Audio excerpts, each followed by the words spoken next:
Bismillahirrahmanirrahim. Assalamu alaikum, my dear learners. Welcome to English Grade 9 video lessons. I'm your instructor Zia Hamid. I hope that you're doing well and enjoying good health. As you know, we are dealing with unit number 1 titled Treaty of Hudaybiyah. In this lesson, our competency is reading and critical thinking, and this will be our lecture number 4. So let's get started by reading our students' learning outcome. It says, use pre-reading and while reading strategies to analyze and explore different layers of meaning within text, including biases and opinions. So, what's our takeout from this SLO? What do we understand and what are we supposed to do? It's pretty much evident, my dear learners. We need to use pre-reading and while reading strategies to analyze and explore different layers of meaning.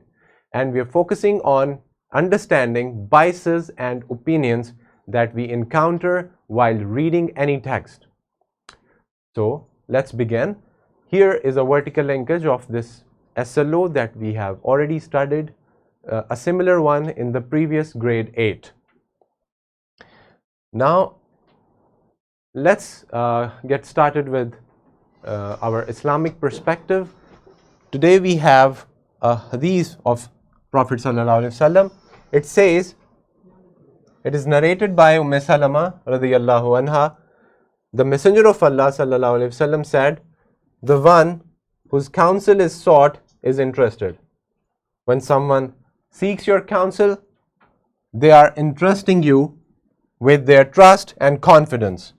It is important to take this seriously and provide them with wise advice that will help them make the best decisions for themselves. So, in order to be a very good decision maker and a judge, you need to be unbiased, free of any prejudice, and you have to have an opinion that really benefits the others.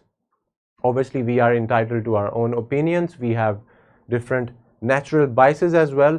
We need to understand what those biases and opinions are. Prophet Sallallahu Alaihi Wasallam said here that the one whose counsel is sought is interested. The one who's having this knowledge of understanding and recognizing biases and opinions and who is very just, that person should be interested. He should be entrusted. So now let's go with an interesting pre-reading. We have a question. It says, what do you understand by the terms bias and opinion? How do you distinguish between the two? So, but first we need to understand what's a bias and what is an opinion. A bias is something that naturally we have for something or against something. And an opinion is, since we are human beings, we are different individuals, we have different opinions about things that are used in daily life, about ideas, about the way of living.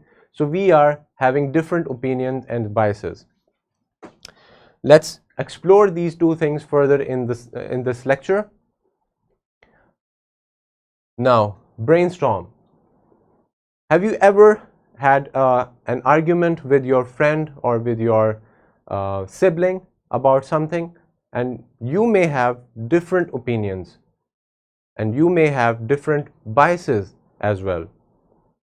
It is very hard, it's very rare to agree on most of the things, since we are individuals, as I told you before. So let's brainstorm about that. Do you have some opinions and biases about things that you see in your daily lives or some ideas? You may like something, you may don't like something. Let's say, for example, if we talk about food, you may like something, you may have a different opinion about a specific food, or you may have biases against a person in his favor or against him. So we have different biases as well. So I hope that you understood this. Now after that, I have an activity for you. Identify a recent news article or social media post. Discuss how the language, tone, or framing of the information might indicate potential biases.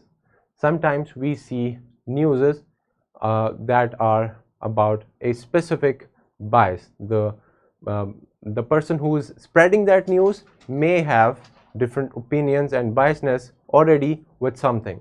So you see that you don't agree with most of the things while watching a news or reading a newspaper. This happens because we have different biases and opinions about things. So using this activity, find a news article or any social media post, focus on the language, tone or framing. This will tell you whether the person who's posted this is biased or unbiased about a particular event, and also the opinions they are sharing about something. So I hope that you will have good time on doing this activity. Let's understand deeply about biases and opinions.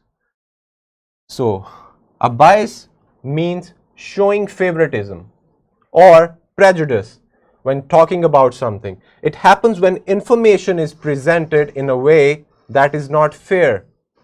Bias can be on purpose or by accident. And it can come from personal beliefs, cultural influences, or other factors. So biases, they are inevitable. They are always there. They are happening because of favoritism. For example, you may have a favorite movie, a favorite drama or favorite book, but your friend, your fellow is having a different opinion. He or she doesn't like that. So similarly, or a prejudice. If they have heard that the movie is bad, this will be added in their prejudice, and they will not agree to it, or they will not say that it's a good film or it's a good book. Also, it happens when information is presented in a way that is not fair. We see in our media, in social media, in our print and digital media, the person or the channel that is posting that has some biases or opinions.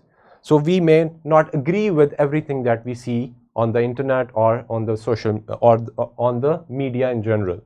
So biases can also be on purpose or by accident, and it can come from personal beliefs that you have about life, your religions, or cultural influences. There are so many different cultures and they have different way of living.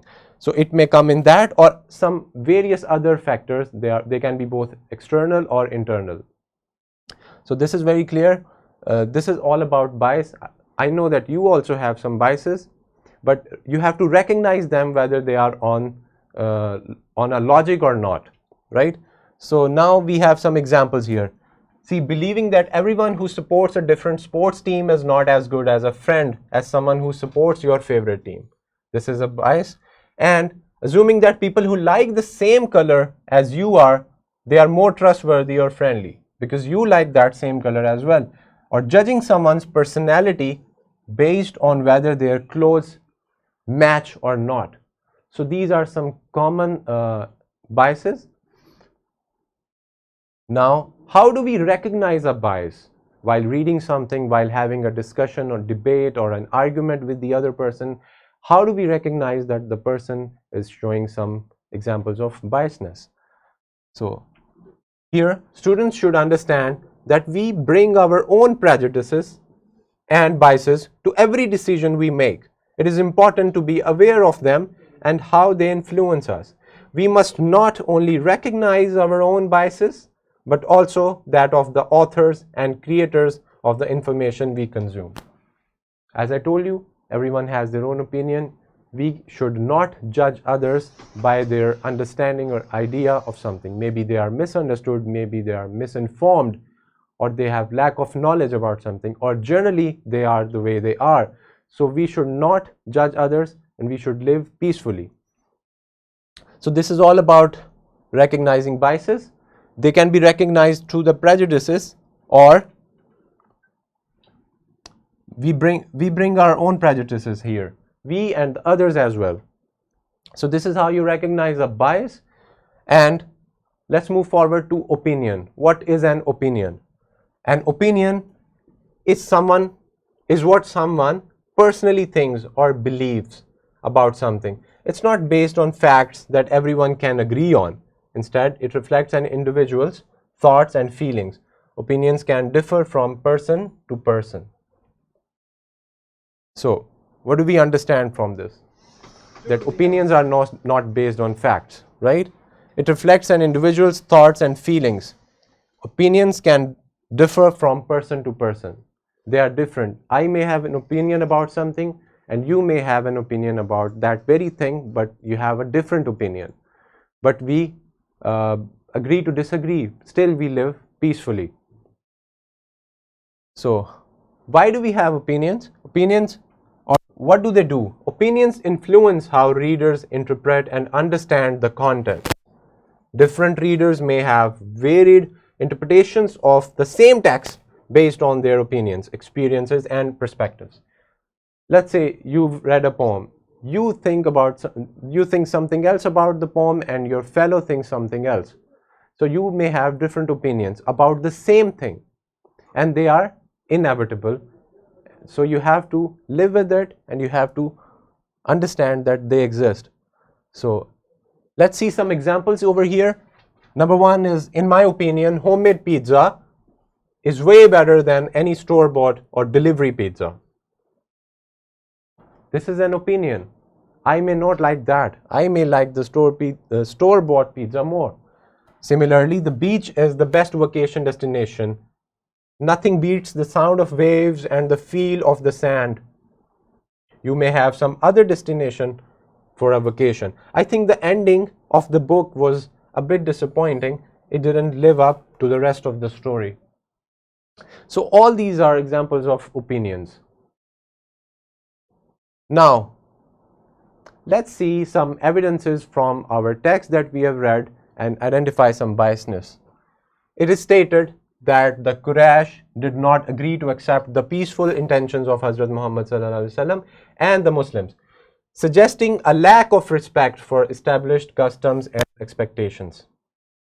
The terms of the treaty as described in the text include conditions such as Muslims returning to Medina without performing Umrah immediately and only being allowed to come back the next year for a limited period. These terms could be seen as biased in favor of the Quraysh. The Quraysh added some very biased things towards them and against the Muslims, as you read in the chapter. They were very biased in compiling the rules for the treaty. So now, let's see some evidences of opinions from the text.